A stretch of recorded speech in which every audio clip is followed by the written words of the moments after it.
Hello everyone, this is SevenCityJP here, back with some more Bronze League Heroes! Now, I am going to be completely honest to you all right now. I am casting this on Christmas. This is Christmas Day, and I have had so much food, I may actually enter a food coma at any time. So if I just stop talking, just know I have had way too much to eat, and I don't even care. I have no shame about it whatsoever. Any weight that I have lost this year will surely be regained during the holidays. I feel like that is something that we can all relate to. So anyways, this is going to be a special Christmas edition. I don't know what actually makes it Christmassy other than I'm casting it on Christmas. So I guess this is my gift to all of you, is watching some Bronze League Heroes. Spying down the bottom left side, it's got to be 7CityJP. I don't think that's JP the commentator. I think it's 7CityJP, a very distinctly different JP, in fact. And up in the top right side from Clan Cloud M, it's going to be CoDeSTer. Or CoDeSTer. I don't know. Looks like CoDeSTer to me. So it's going to be CoDeSTer versus 7CityJP. I'll probably just be calling him JP or 7City. I mean, 7City kind of sounds pretty cool. Either way, it does look like 7City going to go ahead and forge, fast, expand. I can only assume. And does have a probe going ahead and scouting up here on the right side. We already have two overlords just kind of chilling out. They decide not to scout at all. They're just going to be scouting the entrance of the base because I guess 2 eyes is better than 1. Wait, I don't think I said that saying correctly. Either way, spawning pool going to be coming on down. Now, as a reminder, you guys, the whole point of Bronze League Heroes is to cast the very best of the very worst. And to remind you that no matter what level of skill you are at StarCraft 2, it is meant to be fun. And I adamantly refuse to not have fun anytime I'm doing anything with StarCraft 2. That is just my jam. And I'm sticking to it. Does look at the probe right now. I'm going to go ahead and patrol right here. The drone doesn't even want to mess with that. Looks like he's going to go ahead and expand over on the left side as the forge is now done. Pylon on the high ground, which, oh, it is going to be a cannon right now. It's a spawning pool nowhere near completed. I mean, I guess it's getting close there. The cannon not necessarily going to be needed just yet, but you know what? 7CityJP, he don't care. He's got cannons. Cannons are the most broken thing in Bronze League Heroes. You can basically defeat anyone, even Terran, with cannons, I feel like, when you are in Bronze League. But I do want to know, guys, what did you do for the holiday season? Even if you don't celebrate, I want to know, what did you do December 25th? Everyone can answer this question, and if you don't have a YouTube account, it's going to be tough. Maybe you can tweet it at me. Maybe you can make a YouTube account. I don't know. Just throwing it out there. As we do have the hatchery about halfway done right now. It does look like this is going to be some sort of macro game. This probe kind of lucking out that no one has actually killed him off. And actually, no Zerglings are even on the way for CoDeSTer. So this probe really going to be doing more damage than any single probe should be able to. Is this wall in? Is this like Zergling tight? Is this escaping your own base tight? That is a pretty tight fit there. I don't know if anything can actually get through there. I guess we'll find out. Maybe he does have the master plan right now and could eventually drop down that Nexus. That looks like exactly what he's going to do right here. Once he has exactly 400 resources, could drop that down. Not quite sure what he's doing here, but then again, it is Bronze League Heroes. I don't think anybody ever knows, as we do it now have the expansion finally going to be going down here for CoDeSTer. And also down goes the Nexus. Can that probe get out of there? Is he even going to try? It's actually bugging me not knowing on if this probe can get in or out of this base. I don't think he can, but it's always kind of hard to tell. Oh, he can. All right, he can fit right through that. That's a very skinny probe, able to slip through there. So that wall end's actually looking pretty good. Not quite sure where all those probes were going. I guess they got excited about the Vespine gas that is opening down the street. Unfortunately, it was not ready for business, nor can it serve more than 3 probes at a time. It's a really bad design, I know. But either way, we do have the gas now up here for CoDeSTer, but deciding not to use that second gas just yet. So this really is going to be some sort of Bronze League Heroes macro game. And as this game is getting underway, I do want to mention really quickly, thanks to Invicta for sorting through these replays. He was sorting through them, I think, Christmas Eve. I woke up to this this replay in my email, so I guess that was his gift to me, which I am now re-gifting to you. It is like a fruitcake, that is for sure, or a pound cake. I feel like, are pound cakes as bad as fruitcakes? I don't know. I feel like there are good fruitcakes, though. I feel like they do get a bad rap. But when there's a bad fruitcake, it is a bad fruitcake. So maybe just the badness of the bad ones kind of ruin the other ones for everybody. But we do have a lot of overloads. And you know what? I feel like CoDeSTer, he's just like, you know what? Scouting with overlords is overrated. What I'm going to do is set them all right here. So when people try and run up the ramp, they'll be unable to micro because they can't click under those overlords. That is his strategy, and he is sticking to it. We do have the probes going to be produced right now. Corona Boost continuing on through. And I got to say, at least he is using that Corona Boost. There's a Cybernex core. It does feel a little bit late, but whatever. We also have a second cannon on the high ground, and I also have hiccups right now after all that food that I ate.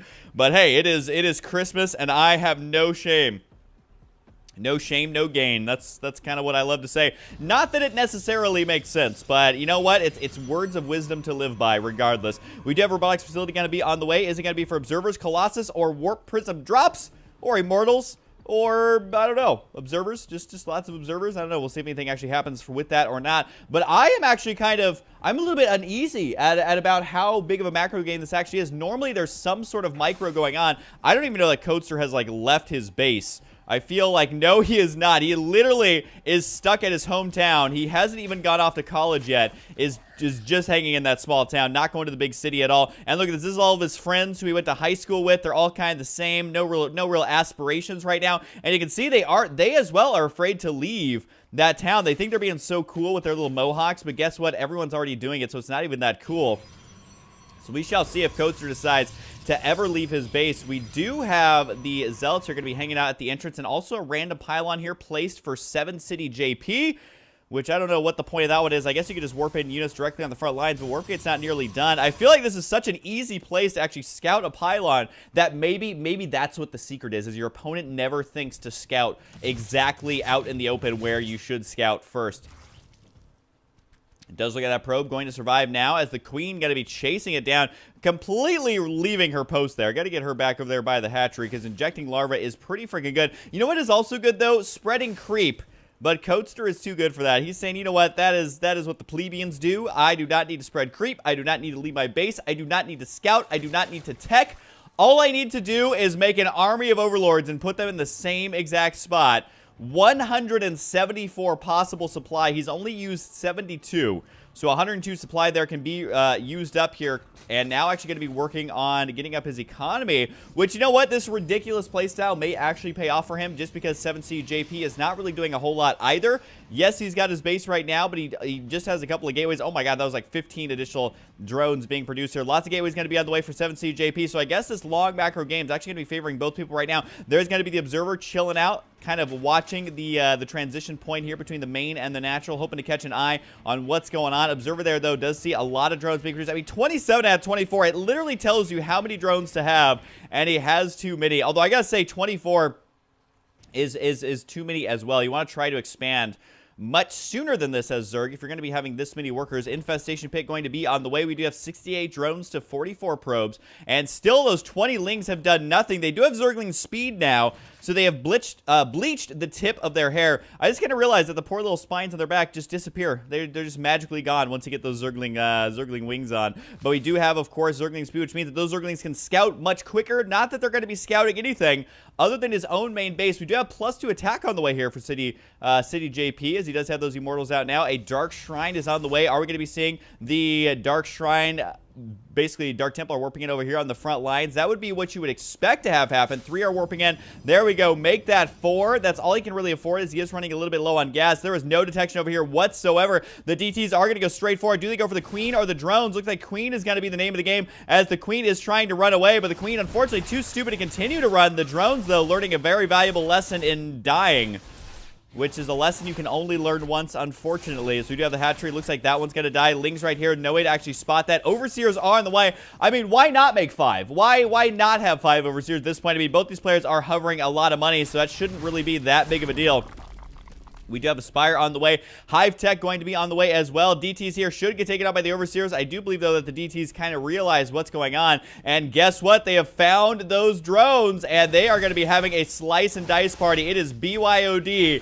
Bring your own drones, and indeed they did, slicing up all those drones. Very, very nicely played, and unfortunately for CoDeSTer, he's got to figure something out. I mean, at some point, in order to win a game, you have to leave your base. I mean, I don't know that I've ever seen a game where someone doesn't leave their base. Maybe if it's a super all-in, that they hold off beautifully, but even then, I feel like they've at least scouted their opponent, so I don't know if he's going to be able to win this game or not. He's got to muster something. He's got to get out there, and I guess that something is going to be Ultralisks. Not quite sure where this drone is going. Is he going to try to expand down here? That would be my guess, as he does have enough to expand basically 10 times. He could expand more than that as well, especially with the economy that he has going. I mean, 22 drones at the natural. Main base is only 14. Ultralisk Cavern about halfway done. And what does 7CJP have planned as well? Well, so far he's just microing these DTs to his heart's content. Does look at the Lings right now, actually managing to get some sort of surround on the DTs. This is as far as he's pushed out of his own base. The DTs have managed to still clean up a lot of Lings, and the Lings Nope, they refuse to leave that base. Oh my God, he's expanding to the bottom right side. I don't even know what this game is anymore. The only unit that's really scouted out is this one Overseer, which has moved out at the 14-minute mark. And, of course, the one drone that is now scouted in the bottom right side drops the Changeling. I don't know why he would drop it all the way over there, but hey, I stopped asking questions a long time ago. There he goes, drops one on the high ground. And this one you unfortunately cannot pick up with Overseers. They cannot load units inside them. Lots of gateways on the way. This Zealot's going to be scouting at the exact right time. 6 gateways indeed on the way. I don't know that you can afford to produce how many gateways does he have? He has the 6 plus 6 more. 12 gateways off of 2 bases. I don't know if that's a pro strat or not, but we're going to find out if it actually works. 12 Ultras on the way at the 15-minute mark. Okay. Well, he went from no supply to 167 supply. Only in Bronze League Heroes. Hashtag Bronze League Heroes things is exactly what's going on. I mean, why not have the random Spire that's not doing anything? Why not save up for 12 Ultralisks? What I find hilarious is he still has 2,000 minerals in the bank, and that's without having a third base. I mean, yeah, he kind of has this third base down here, but there's not actually anything going on down there. DT right there is like, ha! There's no third base on this map. I've already scouted. No need to worry. And, well, in all honesty, Ultralisks are going to destroy this army. Absolutely destroy this army. Splash damage on those Zealots. Oh my goodness, that is going to be extremely painful. And I guess CoDeSTer could actually get maxed out here pretty soon. And getting maxed out at the 16-minute mark is, in all honesty, not that bad of a thing. No drones being produced down here, unfortunately. I think he definitely needs that base. You can only make so many Ultralisks off of 2 bases. I will say, though, that CoDeSTer has found a way to make many more than I would expect. Is also going to be busting down these rocks. That should only take a few short seconds as the Ultralisks kind of push their way in there. And you can see that the Lings in front able to attack while the Ultralisks just had that slightly increased range, able to attack from behind, which is pretty darn awesome. Lots of Zealots going to be warping in, though. Are we actually going to be seeing a base race? Is this going to be the most awkward base race ever, where it's mass Ultras versus mass Zealots, but somehow the Zealots are doing a pretty good job? And why also is there another base in the top left side? I don't know why both these players think that that is a good idea to expand that far away from your main base, but I guess they are both just hiding their tech from one another. The one Ultralisk right here, gotta try and hold the line. I think he's only gonna kill 1 Zealot, though. It's gonna take a lot more than that. And you can see this army right here, not quite sure what to do with the probe. Somehow surviving, running through that gauntlet of Ultralisks. I don't know how they did it. I don't know how Zealots are actually managing to do this damage. They do have the +3 attack. We do have the chitinous plating going to be on the way as well. My mouth just made a fart noise. That is how ridiculous this game actually is. What is he doing? Why has he only got 2 guys attacking rocks? I don't know if this is worth kind of waiting to have happen. Maybe just kind of go for the counterattack, because at this point your main base is dead. Maybe actually just build some Mutalisks to begin working down these Zealots, but even then you're still going to lose all your tech. It looks like the base in the bottom right side is going to be where all the survival takes place. 7CJP saying GG, but guess what? Here's the Ultralisk just moments later. Not quite sure he realizes how many they are. He can stomp on those force fields. They literally serve no purpose at this point in the game. 7CJP realizing his mistakes, going to go ahead and back on out. The cannon on the high ground actually raking in a shocking amount of Zergling kills, as it is at 5 right now, and it continues to add to that kill counter. It does look at these probes, and the Nexus is going to go down at the same time, though the base up here going to go down as well. A couple of Ultras trying to clean this up. You can't really micro under the amount of Overlords that are actually there right now, though, and it does look like trying to warp in just lots of buildings here to hold the line. The Ultras are having none of it. Lots of splash damage coming up. Those Lings absorbing the stalker shots, allowing the Ultras to get the splash damage in they need. These buildings are falling down rather quickly. I bet both these players wish they would have spent their money much, much earlier. All the stalkers indeed do die. No micro necessary there from either player, which I guess is just kind of how it's going to go. Zealots here actually attacking some eggs right now. I think that these are only drones, and I don't know if they're going to be running down to the bottom right side or not. No, they're literally spawning and dying.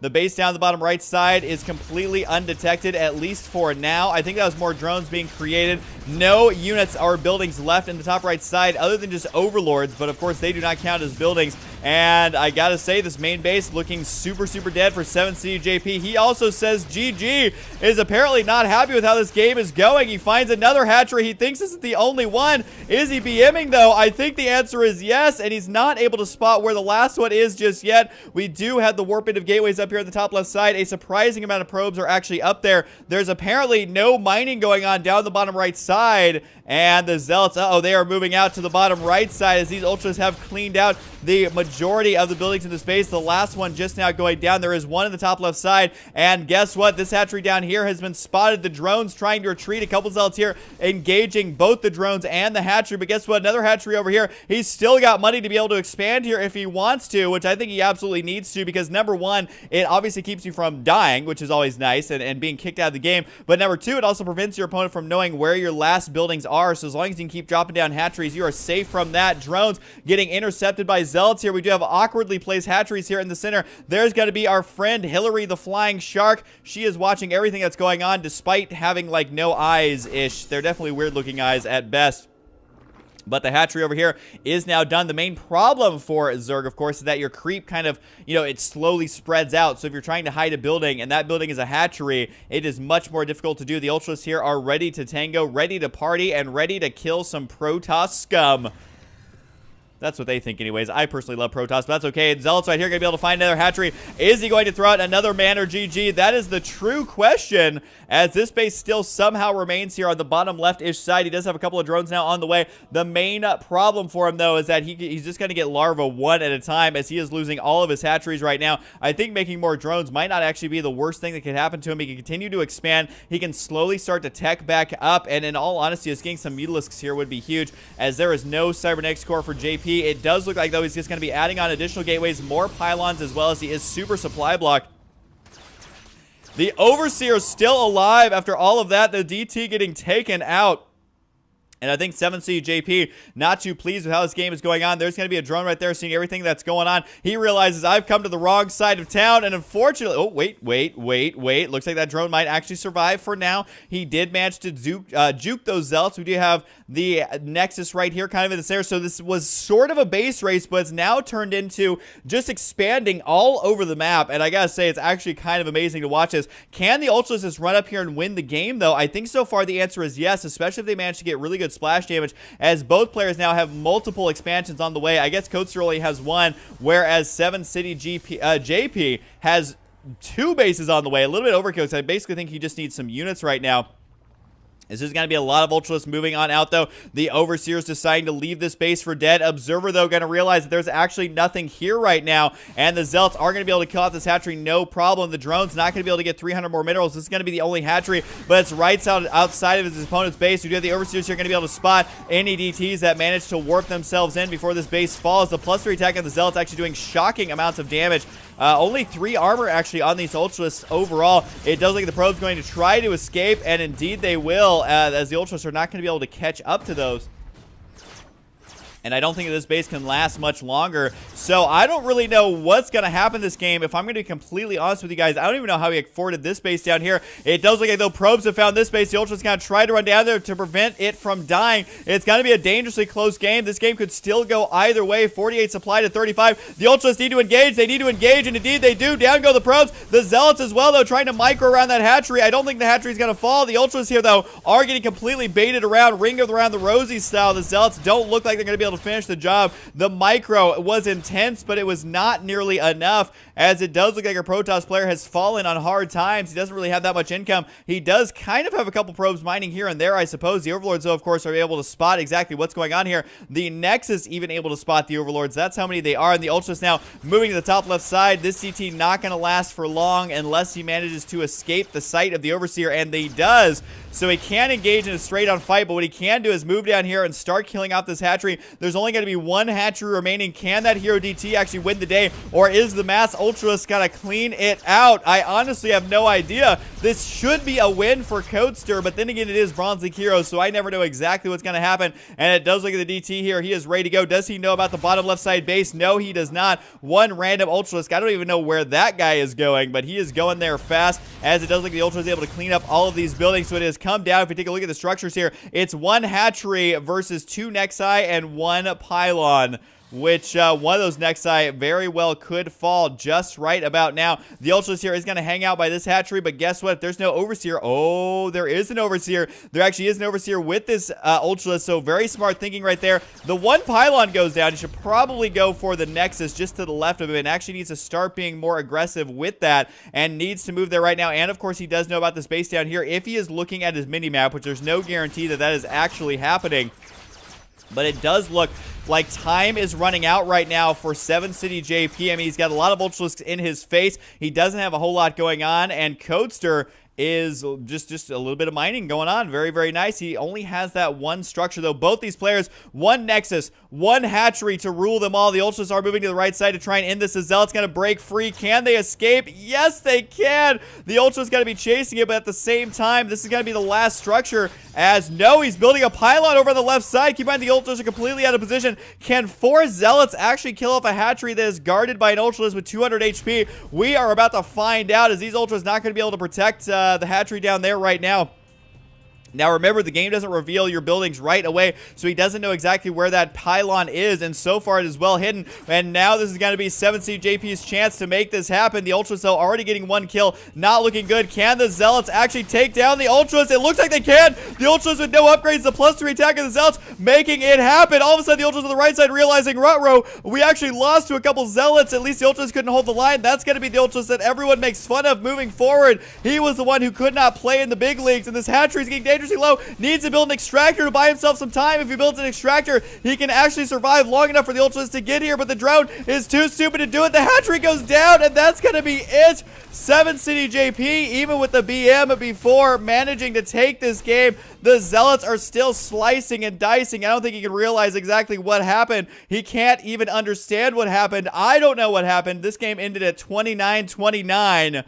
At least in StarCraft time. I know it's slightly different than real life time, but wow, this was indeed a Christmas present. So that was a lot of fun. This is why I love casting Bronze League Heroes. Definitely my favorite games to cast, I must admit. But anyways, I hope you guys are having a great holiday. Let me know down below, what did you do on December 25th? Whether or not you celebrate, I don't care. I just want to know about what you did. So I hope you guys enjoy, and I'll see you guys next time. Ho, ho, ho, and all that.